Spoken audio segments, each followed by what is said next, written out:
Salud amigos, tripulantes de nuestra querida, contaminada y única nave espacial. La misma que desde la última vez que nos vimos por estos medios ha dado otra vuelta sobre su eje imaginario y por supuesto sigue generando acontecimientos en pleno desarrollo. Acontecimientos que nos retrotraen a épocas que considerábamos superadas, pero esa es la realidad que tenemos y sobre esa realidad es que debemos analizar. Se anuncia importantes posiciones cuando aparezcan los más altos representantes de la Federación Rusa en el ámbito de las Naciones Unidas. Pero también se anuncia que Moscú no está dispuesto a dejar que Siria se vaya como si fueran otros países ante la influencia de los países de la OTAN, por decir algo de la época de la Guerra Fría, y sus aliados en el Medio Oriente. De manera que Moscú marca territorio y además adelantan que cuando vayan a Naciones Unidas para hablar ante el organismo internacional, aclararán posiciones de una manera que promete ser bastante contundente.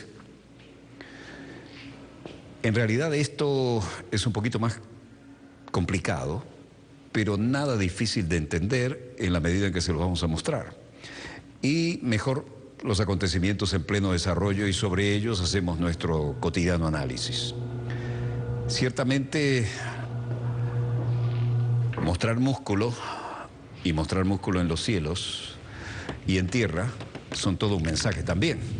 Vean ese helicóptero con dos rotores contrarrotatorios y esto son maniobras de alto valor para Moscú, que dice va a continuar proporcionando asistencia militar a Siria, lo dijo Putin. Lavrov da un anticipo del discurso de Putin en la ONU y ataca los crímenes de Obama, oigan bien. Y Putin asegura que mantendrá el apoyo militar a Bashar el-Assad. Lo que estamos viendo son maniobras en Kaliningrado. Y esto sí que es el mensaje de Putin a cualquiera que quiera entenderlo en Occidente. Vladimir Vladimirovich Putin promete mantener la ayuda militar a Siria en la lucha contra el Estado Islámico. Rusia proseguirá agregando ayuda militar a Siria para combatir a los radicales del grupo terrorista, ese engendro que nadie sabe quién armó del Estado Islámico, y ha asegurado este martes el presidente Vladimir Putin en la cumbre de la Organización del Tratado de Seguridad Colectiva, el OTSC, que alberga también su reunión ahora en Dushanbe, en la capital de Tayikistán. Apoyamos al gobierno sirio en su lucha contra la agresión terrorista, le otorgamos y vamos a seguir otorgando la ayuda militar y llamamos a otros países a sumarse a esta iniciativa, señor.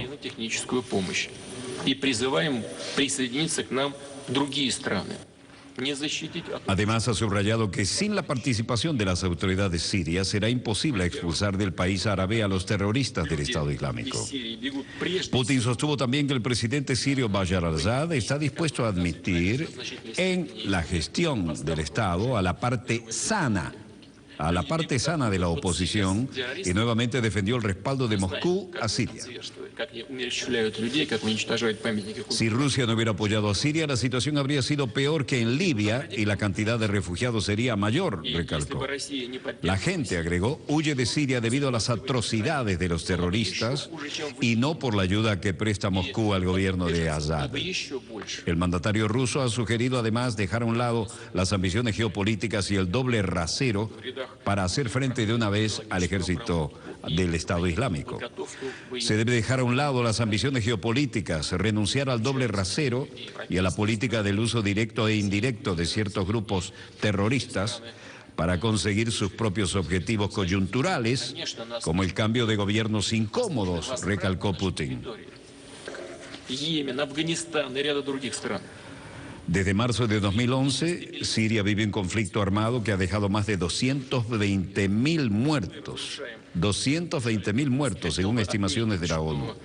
Las tropas gubernamentales se enfrentan a distintas facciones armadas, entre ellas los terroristas del Estado Islámico, el Frente al-Nusra vinculado a Al-Qaeda, entre otros. с вылазками определенными, с попытками раскачать ситуацию. Я хотел бы сразу сказать, что мы De aquí vienen los temas que todos conocemos, la lucha contra el terrorismo que debería estar exenta de dobles raseros, dijo Putin. No se puede dividir a los terroristas en terroristas buenos y terroristas malos. Y está de más suponer que es posible cooperar con algunos de los extremistas malos con el fin de lograr ciertos objetivos geopolíticos de muy estrecha mira. Después, las políticas imperialistas unilaterales del Estado Islámico. Además está el problema de los medios de coerción unilaterales y no solamente en contra de la Federación Rusa. Los homólogos occidentales, primero que todo bajo la influencia de la psicología estadounidense, están perdiendo la cultura de diálogo y del arreglo diplomático. Mientras tanto, Dushanbe, Tayikistán.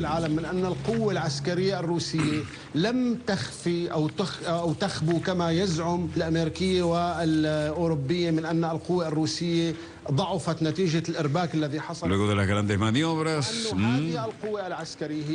Víctor Muroshovsky, un experto militar, dice: en los últimos 20 años Estados Unidos ha puesto sus propias políticas sobre las Naciones Unidas y ha mantenido tomar acciones militares unilaterales como sus acciones militares en Irak y Libia y ahora en la lucha contra el Estado Islámico.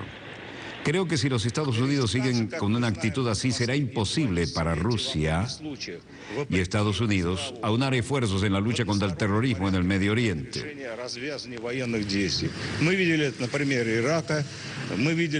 Rusia enviará sus tropas a Siria solo después de las Naciones Unidas si aprueban resoluciones pertinentes y si el Consejo de Seguridad de la ONU decide enviar tropas de mantenimiento de la paz en esta región. Entonces sí, las tropas rusas se unirían a las tropas de la organización internacional.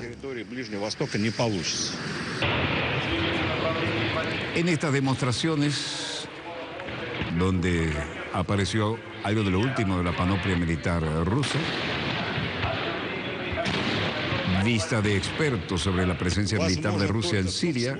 Rusia quiere reiterar su presencia militar en Siria y el país solo actuará de acuerdo con las resoluciones de la ONU. Así lo reiteró Sergei Lavrov. Y dijo que este viernes continuará enviando equipos militares a Siria para ayudar en la lucha contra el Estado Islámico terrorista. Pero nadie ha dicho, por lo demás, que se vaya a violar ninguna resolución de la ONU y esto será en el marco legal, mientras en estas espectaculares maniobras daban cumplida cuenta de todo lo que son capaces de poner en un teatro de operaciones.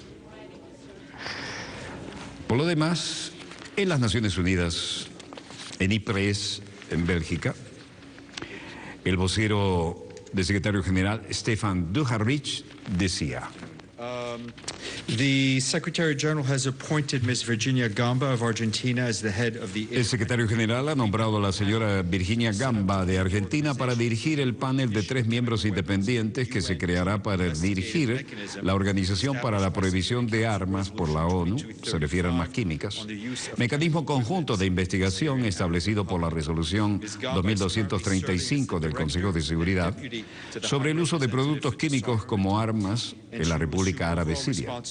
La señora Gamba está sirviendo actualmente como director adjunto del Alto Representante para el Desarme y ella asumirá la responsabilidad general con 2 diputados responsables de los componentes políticos y de investigación respectivamente, es decir, 2 ayudantes de alto nivel. La señora Gamba traerá más de 30 años de experiencia y liderazgo profesional en materia de desarme. En particular, se ha mostrado un liderazgo sobresaliente en varias iniciativas internacionales para promover el programa de desarme y prestó apoyo clave para 2 misiones anteriores relacionadas con las armas químicas en Siria, como la del profesor Shellstrom y de Sigrid Kaag, respectivamente. El nombramiento se hizo siguiendo las consultas habituales en coordinación con el director general de la Organización para la Prohibición de las Armas Químicas. Y el secretario general reitera su llamamiento a todas las partes en Siria a cooperar plenamente con el mecanismo de investigación conjunta y cuenta con la participación permanente y el apoyo de los miembros del Consejo de Seguridad, así como todos los miembros de la ONU para garantizar la aplicación efectiva de la presente resolución. Muchas gracias y dejo a todo el mundo con las preguntas.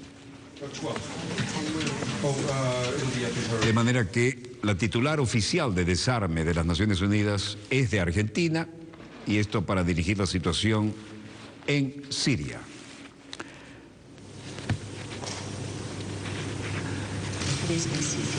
Mientras tanto, cambiamos de latitud y de longitud. Only fitting tribute to the memory of those who died at Ypres and to all victims of chemical warfare is to rid the world of chemical weapons once and for all.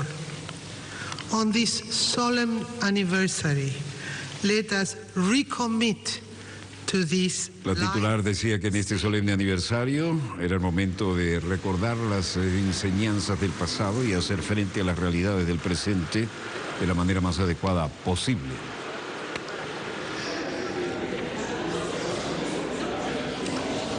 En París, Le Bourget, Francia. París y Le Bourget. Le Bourget está vinculado a la vieja historia de la aviación, ¿no? Manuel Valls, primer ministro, decía: l'urgence est au contraire d'aller vers un accord qui tourne définitivement la page des crimes. Nada para fortalecer al régimen. La urgencia, por el contrario, es llegar a un acuerdo que convierta definitivamente las páginas de los crímenes de Assad. Él es una gran parte del problema y no puede ser en ningún caso una solución. Con un hombre responsable de tantos muertos y los crímenes de lesa humanidad que siguen sin compromiso y sin acuerdo posible. Esto es un pacto. Hacer un pacto con él sería un error moral. Increíble, ¿no? Todo aquello que hacían negocios con Assad y le vendían armamento, ahora lo declaran enemigo. Pierre Lelouch, de la derecha republicana, dice: supongamos que los países occidentales se las arreglan para ganar esta guerra contra el Daesh en el terreno. ¿Qué vamos a hacer? ¿Vamos a ocupar Siria durante años hasta que establezcamos un gobierno temporal? Eso no es posible. Lo que se necesita, por el contrario, es no depender de una coalición de países árabes sunitas que, ante todo, deben preparar una transición. Pero esto no es trabajo de los países occidentales. Ellos deben proporcionar un apoyo aéreo, tal vez, pero no una guerra poniendo tropas en el terreno. Todos quieren modificar el plano, ¿no?, geopolítico, pero nadie quiere poner los muertos por el costo político, ¿no? Bernard Accoyer dice: tenemos que establecer una jerarquía entre nuestros enemigos. El enemigo absoluto es el Daesh, así que tenemos que hacer concesiones. Hacer concesiones con Rusia, con lo que renunció a hablar por razones incomprensibles, dada la gravedad de lo que está sucediendo en este momento y dada la tragedia que la gente de esta zona está pasando. Así que tenemos que hablar de nuevo con los rusos. Eso es lo lógico. ¿Qué dice la gente en la calle, los parisinos? Jean Gibert.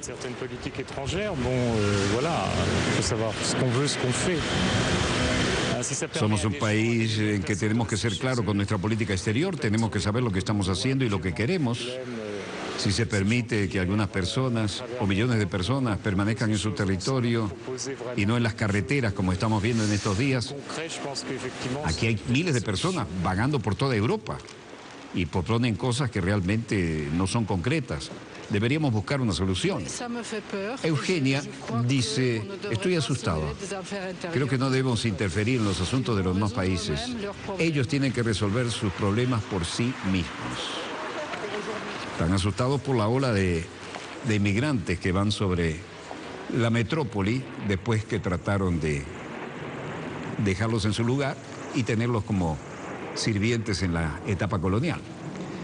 Gran demostración de Rafale en su capacidad de diversos roles.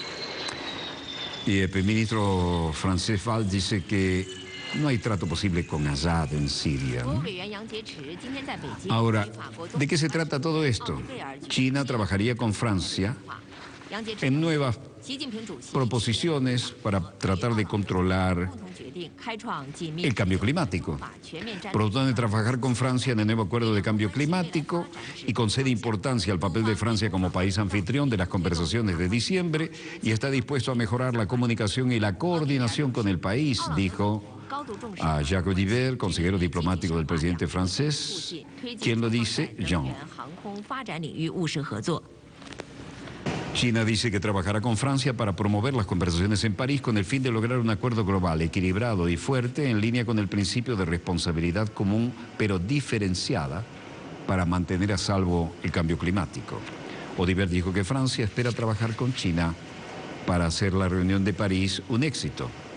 Jean, por su parte, Jean, representante, dijo que China considera a Francia como un socio diplomático de alta prioridad y ambas partes acordaron fortalecer la cooperación práctica en aviación, en energía, en finanzas, en desarrollo, así como en asuntos internacionales. Por lo demás, Corea del Norte dice que el principal complejo nuclear de su propiedad está en pleno funcionamiento y lo dio a conocer en los medios impresos, como estamos viendo aquí. La Agencia Central de Corea, KCNA, mostraba a través de un comunicado en las computadoras, que es el que estamos viendo, dijo que ha sido la fuente de material fisionable utilizado en el programa de armas atómicas del país, estaba operando y trabajando para mejorar sus armas nucleares en calidad y cantidad. Esto es uno de los raros archivos de un programa nuclear de Corea del Norte. Imágenes nuevas no hay. Los comentarios siguen una declaración del norte y promete reiniciar las instalaciones nucleares, incluido el principal reactor nuclear de Yongbyon, que había sido cerrado en 2007. Todas las instalaciones nucleares de Yongbyon, incluyendo la planta de enriquecimiento de uranio y el reactor de grafito, se reorganizan, dijeron. En una época habían volado, recuerdan, algunas estructuras como la que acabamos de ver aquí en este archivo, pero también han demostrado que tienen cohetes portadores para cualquier eventual uso de un potencial nuclear.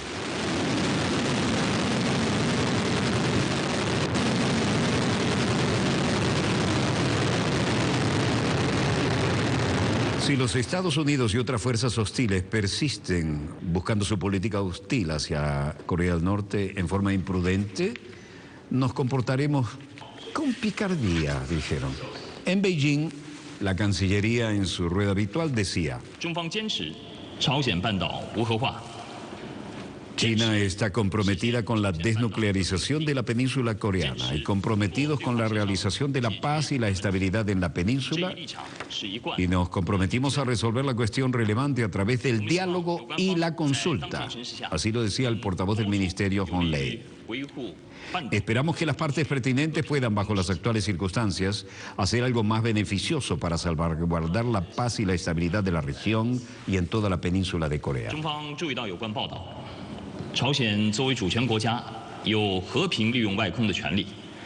China ha tomado nota de los informes pertinentes como país soberano. Corea del Norte tiene el derecho de utilizar pacíficamente su espacio exterior, pero este derecho ha sido restringido por las resoluciones del Consejo de Seguridad de la ONU. Resoluciones aprobadas por el Consejo de Seguridad de la ONU deben ser prácticamente implementadas y esperamos que las partes pertinentes actúen con cautela y no se refieran a acciones que llevarían a más tensiones en la península y en la región. China habla de esperanza, de paz en la península coreana a través del vocero de su Cancillería. Esta es la sede característica de este importante ministerio. Y el portavoz del ministerio, como les mostramos, hizo estas declaraciones en la rueda de prensa diaria en Beijing. El Pentágono desde Arlington, Virginia, respondía a través del secretario de prensa Peter Cook.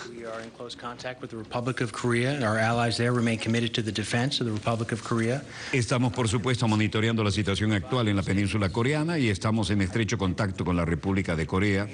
Nuestros aliados nos siguen comprometidos con la defensa de la República de Corea y hemos visto recientes declaraciones provocativas. Creemos que no es solamente aumentar las tensiones. Hacemos un llamado a Pyongyang a abstenerse de acciones y de la retórica que amenaza la paz y la estabilidad regional y la seguridad en la zona. Y este departamento sigue instando a Corea del Norte a abstenerse de acciones irresponsables que agreguen tensiones y que violen las resoluciones del Consejo de Seguridad de la ONU.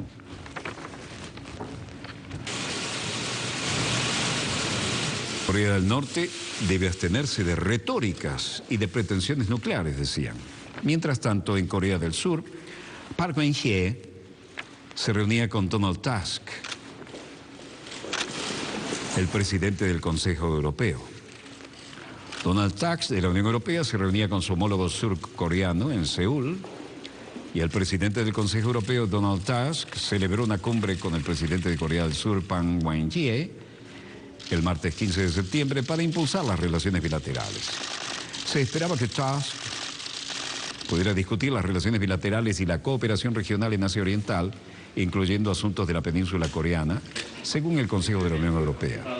Los dos líderes también establecieron discutir la aplicación del acuerdo entre la Unión Europea y Corea del Sur, como el Tratado de Libre Comercio que se firmó en 2010 y ha estado en vigor desde julio de 2011. El ministro de Comercio del Sur, de Industria y Energía de Corea, dijo que la Unión Europea es el segundo mayor destino de las exportaciones de Corea del Sur, después de China, y que Corea del Sur es el cuarto mayor socio comercial no europeo de la Unión Europea. Mientras tanto, en Inglaterra, en Londres, aniversario importante. Veteranos en la Catedral de St. Paul, recordando la legendaria Batalla de Gran Bretaña en un servicio memorial. Una batalla donde el destino de la guerra se libró en el aire. Fueron los pilotos de la Luftwaffe y de la Royal Air Force y todos aquellos que voluntarios. Ahí tienen un veterano con la típica corbata de la Real Fuerza Aérea y todas las condecoraciones. La Catedral de San Pablo organizó un servicio para recordar los muchos de la batalla de Inglaterra en su 75º aniversario. Aquella batalla en la que dijeron, refiriéndose a los pilotos, nunca tantos le debieron tanto a tan pocos. David Cameron y el presidente polaco Andrzej Duda asistieron al servicio, al igual que el recién elegido líder laborista Jeremy Corbyn. Hay que recordar el papel heroico de los pilotos polacos en el exilio que volaban para la Real Fuerza Aérea también. Gran Bretaña conmemora el aniversario centrándose en el papel de los que apoyaron, los muchos que apoyaron a aquellos pocos. Los operativos de la tripulación de tierra, radar y mantenimiento, así como la tripulación de vuelo y los pilotos de caza. Esos pocos son una referencia en el discurso del primer ministro Winston Churchill, alabando los esfuerzos del pequeño número de pilotos de la Real Fuerza Aérea de diferentes naciones que defendieron a Gran Bretaña de ataques aéreos de la Alemania nazi a principios de la Segunda Guerra Mundial. El príncipe Harry participó también en la exhibición aérea que conmemora la batalla de Gran Bretaña. El desfile aéreo estaba programado para las 12, pero se retrasó hasta las 14 debido al mal tiempo. Los aviones participantes despegaron de Goodwood y más tarde se dispersaron en todo el sur de Inglaterra. Bombarderos alemanes dirigiéndose a las Islas Británicas en 1940.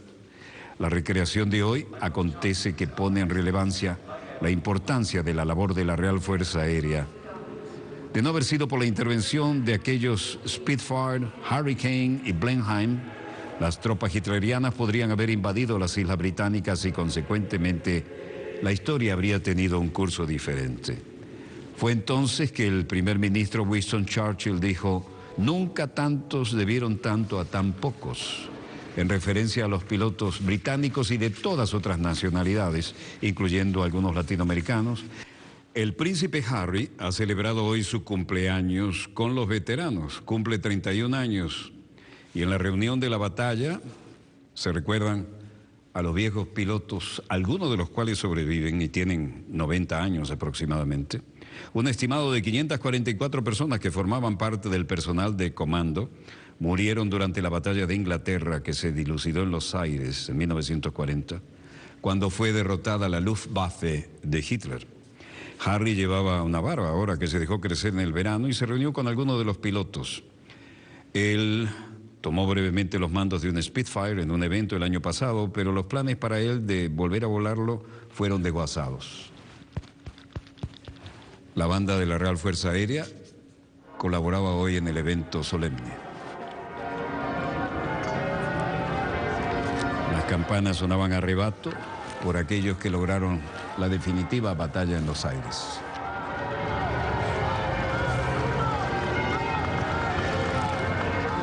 Y por supuesto también se recordó a los polacos y a los heroicos pilotos de la Fuerza Aérea Polaca que estaban volando para la Real Fuerza Aérea Británica.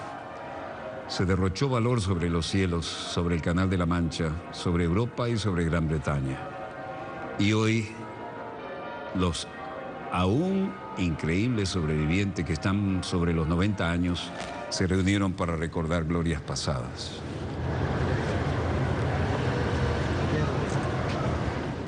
No estuvieron ausentes, por supuesto, las autoridades del país europeo mencionado. Esto representa un viejo orgullo británico, y de ahí la reiterada hasta el cansancio frase acuñada por Churchill, la que ya mencionábamos. Nunca tantos le debieron tanto a tan pocos, porque de no haber sido lograda la batalla en el aire, frenando la capacidad destructora de la Luftwaffe de Hitler, otro gallo hubiera cantado en la geopolítica europea.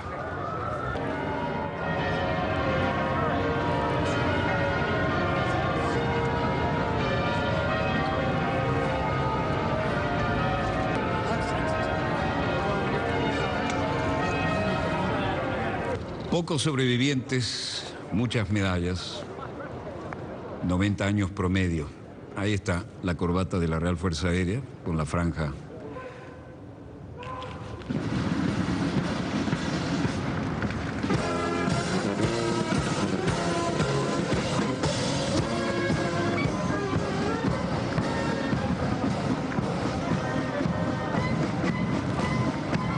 Y aquí los diferentes componentes de las Fuerzas Aéreas de los países que formaron parte del Reino Unido en la Segunda Guerra, ahora de la Commonwealth,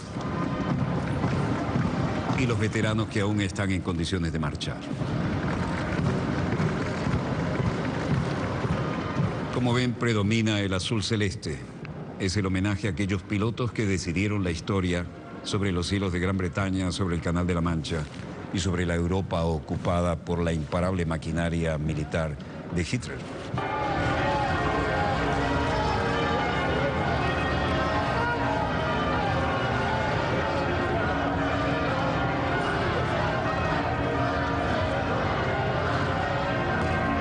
A la celebración del 75º aniversario asistieron algunos de los pilotos sobrevivientes que ahora tienen, como dijimos, unos 90 años. Un estimado de 544 personas que formaban parte del personal del comando murieron durante la batalla de Inglaterra en 1940, cuando finalmente fue frenada la hasta entonces imparable Fuerza Aérea Alemana de Hitler, la Luftwaffe. Harry llevaba hoy una barba que se dejó crecer en el verano.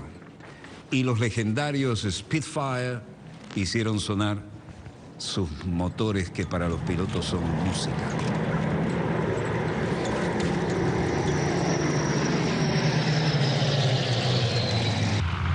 Spitfires y Hurricanes en sus diferentes configuraciones hicieron la diferencia en los cielos de Europa.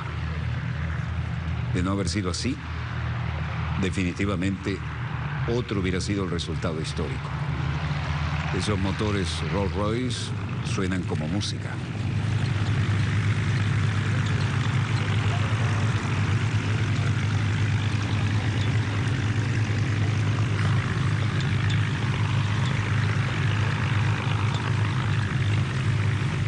Los Hurricanes y los Spitfire, que todavía están en orden de vuelo, son conservados mediante la contribución de fundaciones.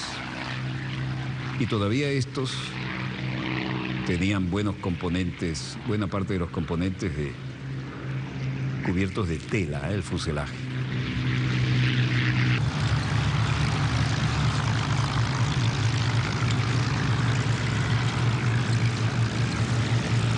Estos aviones son reverenciados en todo el Reino Unido porque hicieron la diferencia con los pilotos de toda la Commonwealth y no pocos latinoamericanos.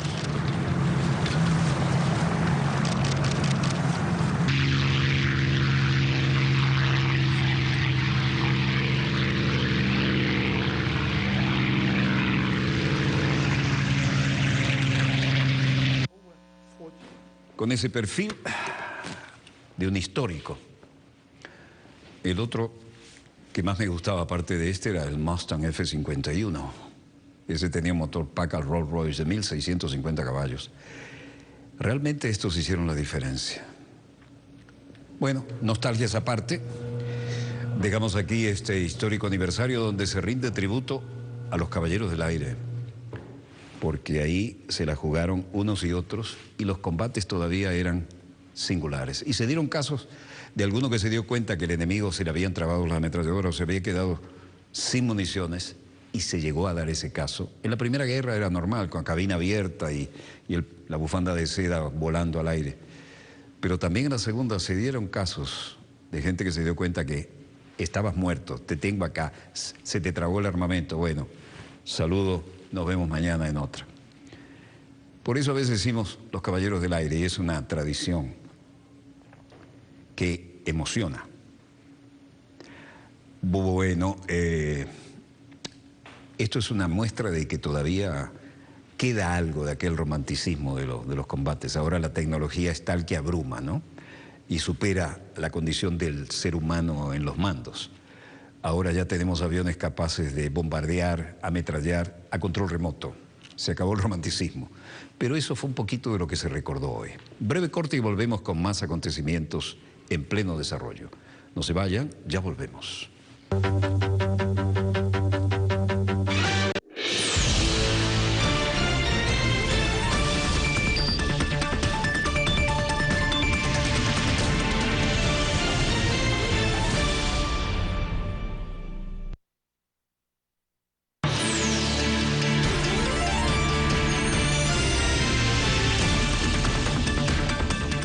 Volvemos con más acontecimientos en pleno desarrollo y el drama humano de todas aquellas que quisieron los europeos que fueran sus colonias, al sur del Mare Nostrum, el Mediterráneo.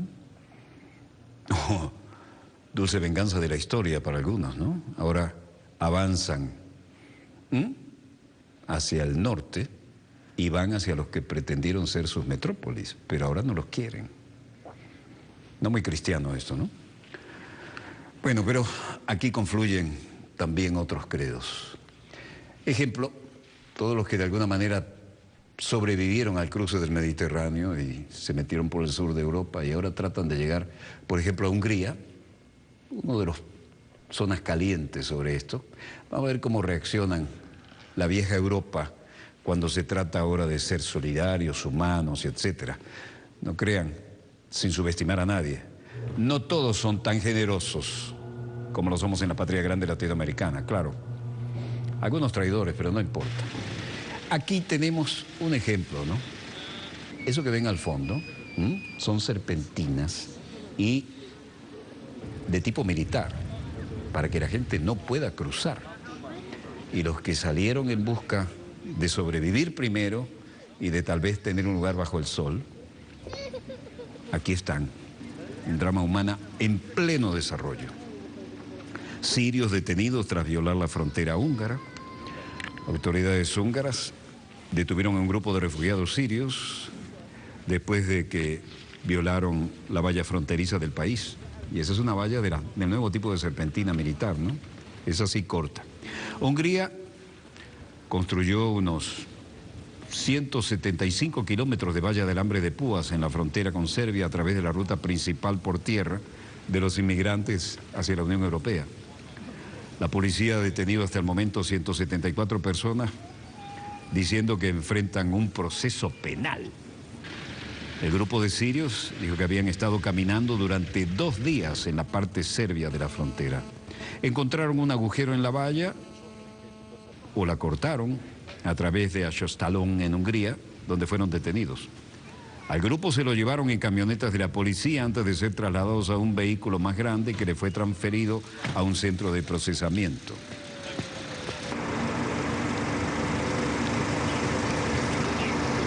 Las autoridades dijeron que 48 solicitudes de asilo se habían presentado desde que entró este enorme contingente. 16 de las reclamaciones habían sido rechazadas en cuestión de horas. No dieron un desglose por nacionalidad y un funcionario de la Agencia de las Naciones Unidas para los Refugiados dijo que varios sirios fueron rechazados. Uno de los trabajadores de derechos humanos dijo que varias familias sirias y afganas se dirigían a un centro de acogida en el interior, mientras que en Hungría trataban de procesar algunos reclamos, ¿no? La frontera de Hungría con Serbia ha sido la ruta principal por tierra de los inmigrantes para llegar a la zona Schengen, sin fronteras en la Unión Europea. La zona Schengen, después que uno penetra, presenta un cuadro legal diferente. Hungría dice que al reforzar la frontera simplemente está haciendo cumplir las normas de la Unión Europea y que no está obligada a aceptar a los refugiados que ya han llegado a Serbia, un país que se ha designado como seguro. Las Naciones Unidas se oponen a esta designación, diciendo que Serbia no tiene capacidad para albergar a miles de refugiados y los regresaron a las puertas de la Unión Europea. Al menos 200.000 inmigrantes han cruzado Hungría en lo que va del año y van hacia el norte, a las penínsulas de los Balcanes, para tocar previamente las costas griegas, llegando en barco, en bote, en lo que sea. El primer ministro húngaro Viktor Orbán, uno de los opositores más vociferantes de Europa de la inmigración, se ha comprometido a detener el flujo de inmigrantes como sea. Su gobierno el martes se declaró en estado de crisis en las zonas fronterizas del sur, por lo que sería más fácil movilizar recursos entonces. Cualquiera sea el caso, estamos aquí cerca de Ashotalon, en Hungría, y vean qué tipo de serpentinas ponen, ¿no? La de uso militar. Un inmigrante no identificado decía, voy a Hungría, pero no me dejan cruzar. La policía inspecciona todos los agujeros en la cerca fronteriza húngara. A pesar de que las autoridades húngaras han incrementado las medidas de seguridad en la frontera, los inmigrantes podrían ser vistos cerca de la valla en la planificación de la parte serbia al cruzar la frontera, y solo eso ya los pone en situación muy difícil. Un inmigrante iraquí no identificado dijo a la agencia Reuters que quería entrar en Hungría, que tenía cómo ganarse la vida si se le daba la oportunidad, que tenía formación, pero no pudo. Otro grupo de migrantes se van caminando por la parte serbia de la valle, tratando de llegar a Hungría.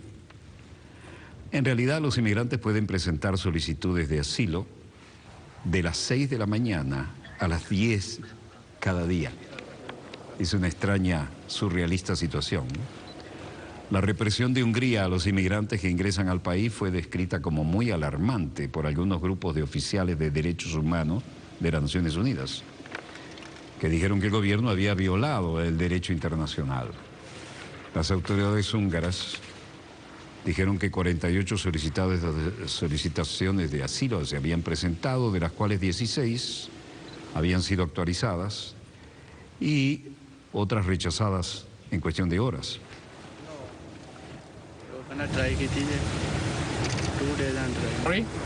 En realidad no dieron un desglose por nacionalidades, pero un funcionario de la Agencia de Refugiados de las Naciones Unidas dijo que varios de origen sirio fueron rechazados. Uno de los trabajadores de derechos humanos dijo que varias familias sirias y afganas se dirigieron a un centro de acogida en el interior, mientras que en Hungría se trataba de procesar sus reclamos. La frontera de Hungría con Serbia ha sido la ruta principal por tierra de los inmigrantes para llegar a la zona Schengen, la zona sin fronteras de la Unión Europea. Una vez que uno entra allí, debería tener automáticamente el asilo. En Alemania, en Berlín, Frank-Walter Steinmeier, ministro de Relaciones Exteriores, se refería al tema y decía: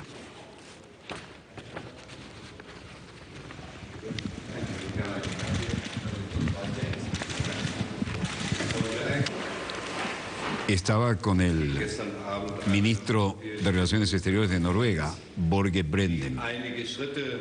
Frank-Walter Steinmeier decía: ayer por la noche en el encuentro europeo de ministros del Interior se hicieron unos pocos pasos en la dirección de una distribución real de los refugiados en Europa, pero queda mucho por hacer y por delante de nosotros. Pero por supuesto, también sabemos que la razón de la creciente cantidad de refugiados en las regiones son las crisis, en las regiones de conflicto que tenemos enfrente.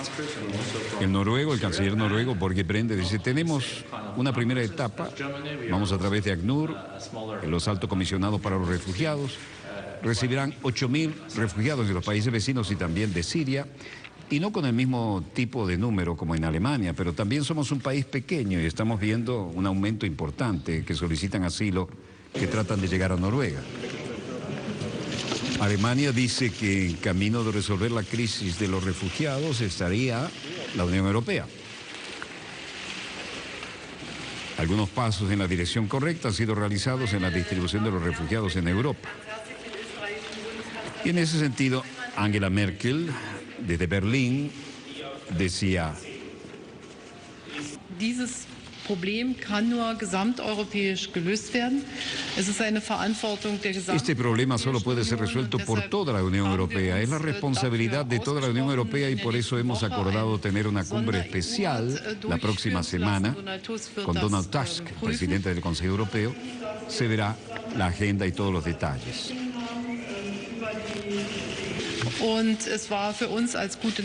Como buenos vecinos era evidente que tomamos esta decisión, la de abrir la frontera, y esa fue la decisión correcta, y con eso hemos logrado ayudar a mucha gente. Y otra pregunta dijo: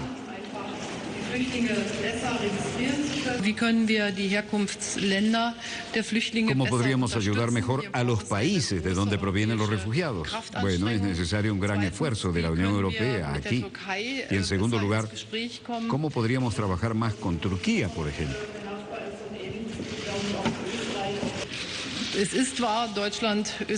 Entiendan que es cierto, Alemania, Austria y Suecia no pueden resolver el problema por sí solos.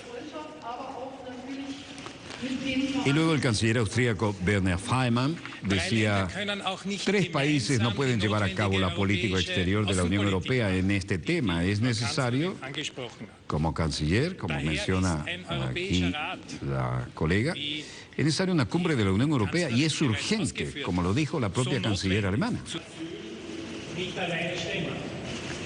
Luego otra pregunta, Angela Merkel dijo: creo que tenemos que volver a un espíritu europeo.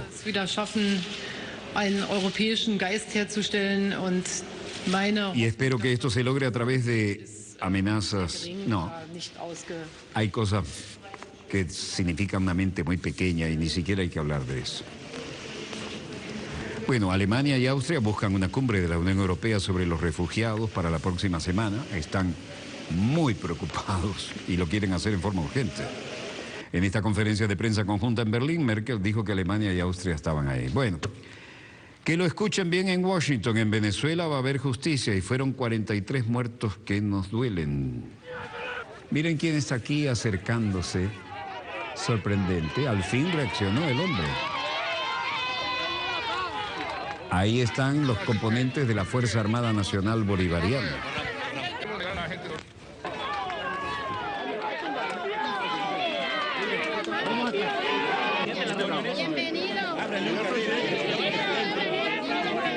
Pendiente del bienestar, de la prosperidad.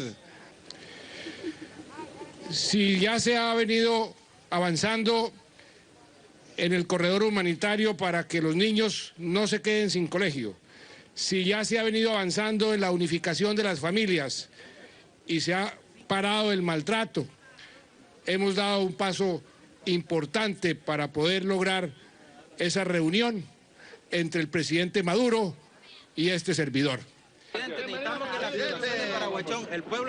De la reunión fue el presidente Maduro y dijo que quería verlo cara a cara. Bueno, ya no podía más con la ausencia de iniciativas y tuvo que hacerse presente para hacer control de daños. Y encontrar soluciones. Yo lo he dicho, yo no quiero reunirme por la foto. Yo quiero reunirme para encontrar soluciones de forma civilizada, respetuosa. Claro que no quiere reunirse por la foto. Aquí buscó la oportunidad del video. Sabía que el daño era tan grande que sus asesores le dijeron: haga algo, presidente, haga algo por su pueblo. Primera vez en la historia de Colombia que viene un presidente aquí a Paraguachón.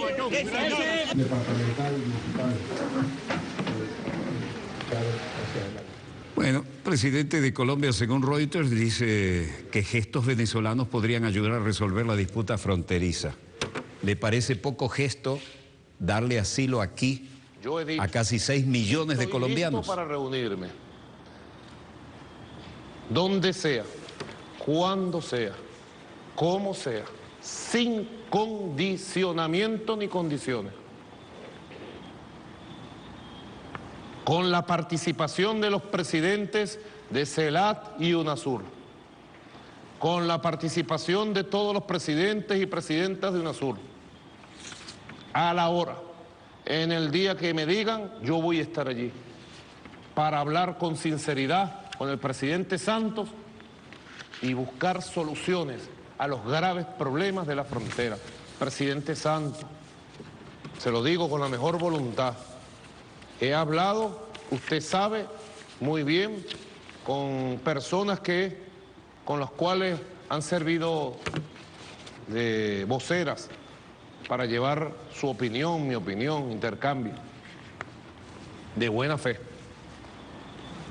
Y usted sabe muy bien, presidente Santos, que los problemas de la frontera no se resuelven viajando apuradito a Cúcuta o a Paraguachón y diciendo que va a construir vivienda, que va a llevar agua, que va a llevar... No, se resuelven con un plan.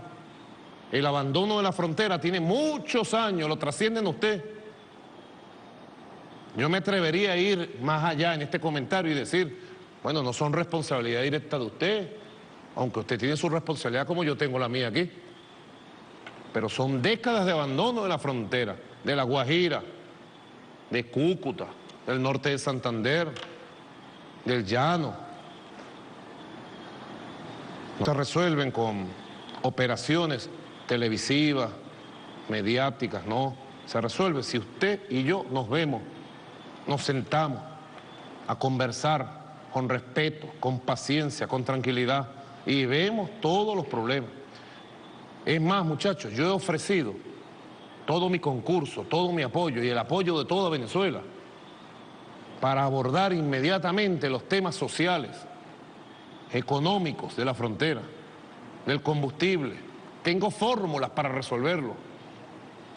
Yo he ofrecido el concurso de nuestra Fuerza Armada Nacional Bolivariana para conjuntamente combatir las bandas criminales, el paramilitarismo, todo el crimen, los descuartizadores, los asesinos, el narcotráfico. Tenemos una experiencia buena, compañero González López. Venezuela ha sido declarada como es zona libre de producción, cultivos de drogas, procesamiento. Y somos víctimas, ustedes saben, de la producción de droga de Colombia. Tenemos buena experiencia que podemos compartir. Solo una reunión de usted, presidente Santos, y yo, con el concurso de CELAT, UNASUR, con la participación de los presidentes. Hoy circuló una convocatoria, me dice la canciller Delcy Rodríguez, para una posible reunión el lunes de UNASUR en Quito, de los presidentes. Estoy listo para ir, ojalá se diera. Pero tengo aquí en el corazón la sensación que el presidente Santos no se quiere reunir. Quizás por razones internas de Colombia. Pero si es así, dígamelo. Entonces empezamos a pensar en otras soluciones. Empezamos a pensar en otras cosas. Lo que no podemos quedar como paralizados, pues. No, nuestro pueblo está exigiendo y nuestro pueblo está aplaudiendo las decisiones que he tomado y el pueblo de Colombia aspira a decisiones similares del lado que le corresponde en territorio de Colombia. Nosotros lo que queremos es una nueva frontera. Tengo aquí ya designado, juramentado y asumido Mayor General Izquierdo Torres, Mayor General del Ejército, que a partir de hoy entra en situación de actividad y va con su uniforme glorioso del Ejército Bolivariano a presidir como ministro de Estado, a conducir la misión Nueva Frontera de Paz. Yo pido todo el apoyo para el Mayor General Izquierdo Torres, conocedor hasta del último recoveco. Estuvimos reunidos ahora, junto al general en jefe, junto al vicepresidente ejecutivo. Estuvimos reunidos viendo toda la situación. Es impresionante el conocimiento que tiene nuestro Mayor General Izquierdo Torres de toda la frontera. Un hombre que hizo su carrera allí, completa, militar. Conoce profundamente. Y hemos decidido un conjunto de lineamientos de acción para fortalecer las misiones sociales en toda la frontera, repotenciar la misión de salud Barrio Adentro, repotenciar las misiones Robinson, Rivas, Sucre, repotenciar la misión Hogares de la Patria para atender a las mujeres embarazadas, a las mujeres con muchos hijos, a nuestros viejitos, las pensiones.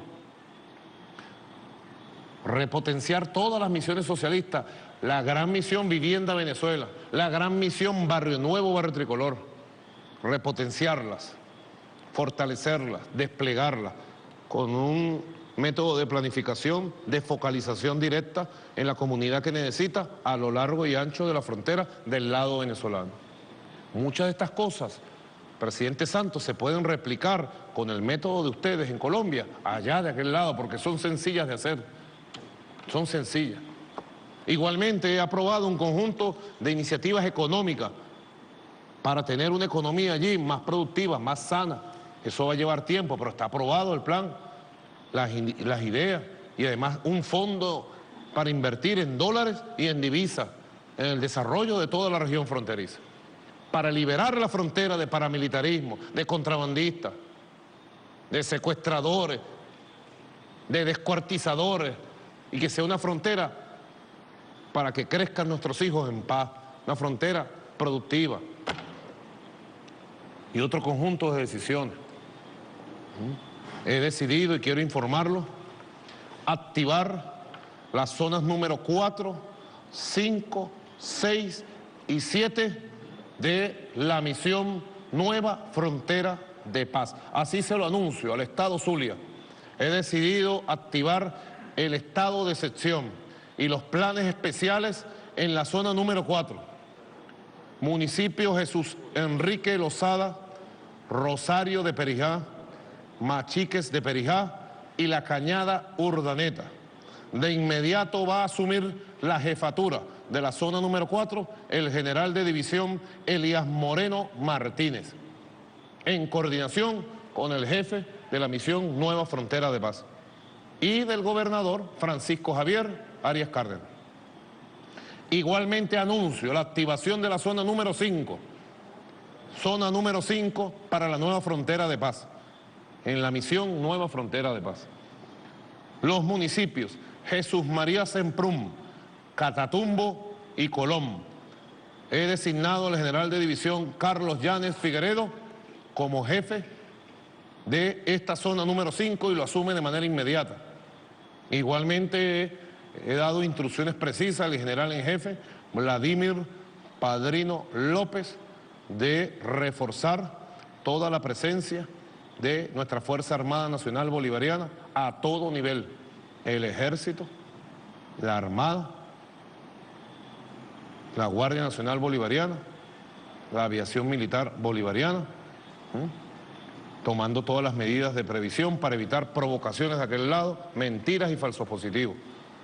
Y la Milicia Nacional Bolivariana, en unión cívico-militar, con las VC, con los CLP de estos municipios.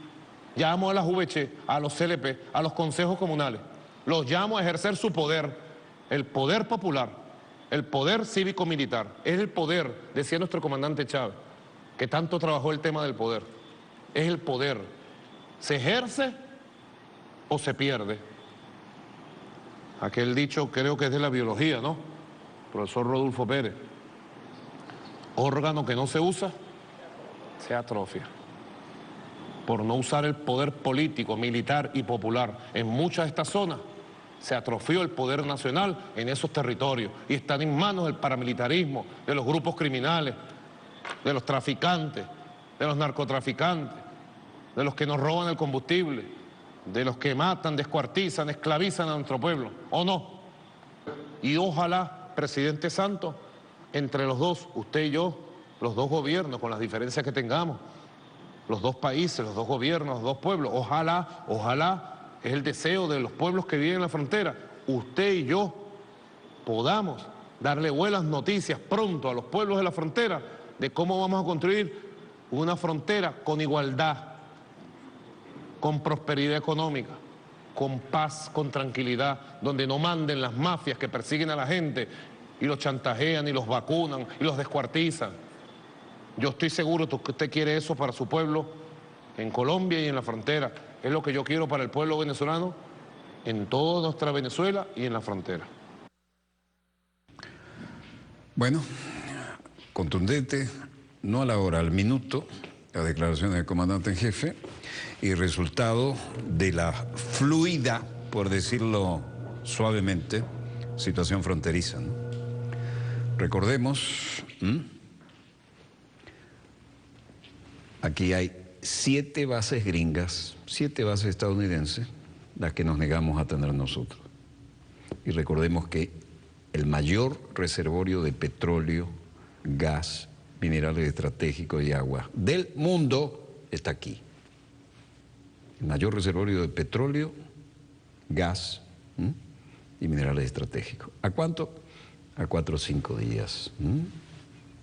Mientras que lo que viene del Medio Oriente está a 45 días.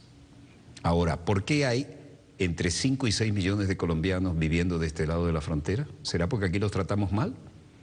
¿Será porque aquí viven peor que en su país?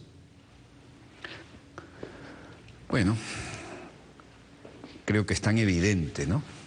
Tan evidente, tan dolorosamente evidente, tan indignantemente evidente, ¿no?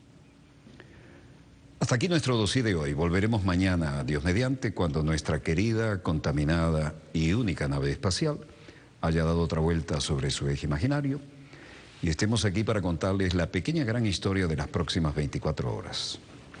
Desde el estudio 3 de Venezolana de Televisión, el canal pionero de Venezuela, finaliza aquí Dossier, el programa decano en todo el hemisferio occidental de información internacional vía satélite. Les habló Walter Martínez, productor y conductor del mismo. Donde quiera que se encuentren, muchas gracias por permitirnos estar allí con ustedes. Disponga usted de las cámaras, señor director.